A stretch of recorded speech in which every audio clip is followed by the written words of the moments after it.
રાજકોટમાં જર્જરિત આવાસને મનપાએ નોટિસ આપી જર્જરિત આવાસ ખાલી કરવા ચોમાસા પહેલા નોટિસ આપવામાં આવી। આવાસના લોકોને અત્યારથી જ વ્યવસ્થા કરી લેવા તાકીદ કરાઈ છે। 1000 થી વધારે આવાસ જર્જરિત અને જોખમી હાલતમાં છે। ગોકુલધામ, ધરમનગર સહિતના આવાસને નોટિસ અપાઈ છે।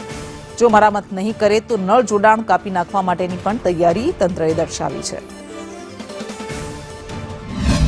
લોકો સરકાર રિનોવેશન કરાવી દે તો થાય એમ છે, બાકી આમાં અમુક બહુ ગરીબ માણસ છે, ગરીબ પરિસ્થિતિ છે, જે કોઈ આમાં 5-5 હજાર રૂપિયા કે 10-10 હજાર રૂપિયા કોઈ કાઢે કે એવું છે નહીં। આમાં મોટાભાગના મકાન માલિકો રહે છે કે ભાડુઆતો? અમુક ભાડું જ રહે છે, અમુક મકાન માલિક રહે છે, હજી જેની પાસે પરિસ્થિતિ ખરાબ છે એ રહે છે, અને જેની પાસે પરિસ્થિતિ સારી હતી એ નીકળી ગયા છે।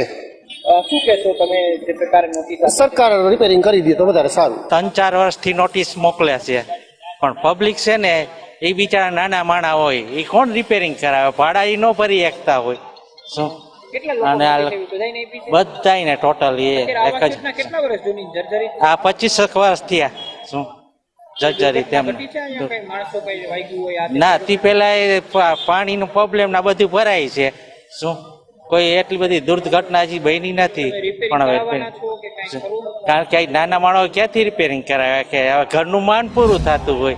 રાજકોટ મહાનગરપાલિકા જર્જરિત આવાસોને લઈને એક્શન મોડમાં જોવા મળી રહી છે। દર વર્ષે ચોમાસા પહેલા જર્જરિત આવાસોને લઈને નોટિસ ઇસ્યુ કરવામાં આવે છે।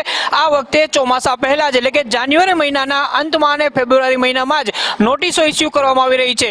શહેરની અલગ અલગ 4 જેટલી આવાસ યોજનાઓ આવેલી છે કે જે 25 વર્ષથી લઈને 40 વર્ષ સુધી જૂની છે, અને તેના 1000 જેટલા ફ્લેટો જે અતિ જર્જરિત હાલતમાં છે તેમને ખાલી કરાવવા અથવા તો મરામત કરાવવા માટે નોટિસ ફટકારી દેવામાં આવી છે। ગોકુલધામ સહિતની આવાસ યોજનાની અંદર રહેતા કેટલાક ફ્લેટ ધારકો છે, એમનો જીવ જોખમમાં હોય એ પ્રકારની સ્થિતિ અત્યારે અહીંયા આવાસની અંદર જોવા મળી રહી છે।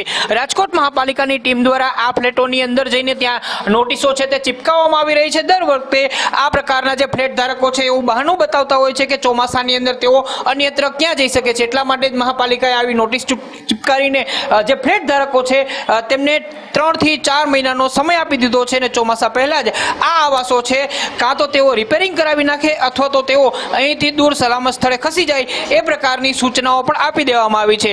ગુજરાતની અંદર અલગ અલગ વિસ્તારોની અંદર ચોમાસા દરમિયાન દુર્ઘટનાઓ સર્જાય છે। રાજકોટની અંદર પણ જર્જરિત આવાસો પડવાની દુર્ઘટના સર્જાઈ ચૂકી છે ભૂતકાળની અંદર, એટલે આ વખતે મહાપાલિકાની ટીમ દ્વારા આગોતરું આયોજન કરીને આવા ફ્લેટ ધારકો છે એમને તાકીદ કરી દેવામાં આવી છે કે તેઓ ચોમાસા પહેલા જ પોતાના આવાસોનું રિપેરિંગ કરાવે અથવા તો આ ખાલી કરીને સલામત સ્થળે ખસી જાય। કેમેરામેન વિપુલ બોરીચા સાથે મયુર સોની, સંદેશ ન્યૂઝ, રાજકોટ।